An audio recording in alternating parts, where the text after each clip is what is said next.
না আসলে এই যে যেটা করতেছেন এই প্রথম আমি জানি প্রথম কাউকে দেই না না না এই এই প্রথম। কে কি লিখছে এই জন্য শ্রী প্রতিবেদন আশিস কুমার দাস মহাশয় ফেসবুক পোস্ট ওয়াল থেকে নেওয়া। প্রকৃতি, পরিবেশ, সমাজ, রাজনীতি ও ব্যবসা ক্ষেত্রে আজ এক ভয়ঙ্করভাবে প্রতিশোধ পরায়ণতা লক্ষণীয়, যা ধীরে ধীরে আমাদের মতো মানুষের এই সৃষ্টি বা কর্মকাণ্ডের ফল।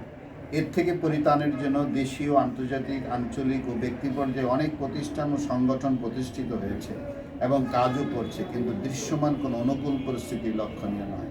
আমার মনে হয় যতক্ষণ পর্যন্ত সবাই মিলে প্রকৃতি, পরিবেশ, সমাজ, রাজনীতি ও ব্যবসা ক্ষেত্রে ভয়ঙ্করভাবে প্রতিশোধ পরায়ণতা থেকে পরিত্রাণের কর্মকে একবারে ব্যক্তি পর্যায় পর্যন্ত নিয়ে যেতে না পারা যাবে, ততক্ষণ কোনো ফল বয়ে আনবে বলে মনে হয় না।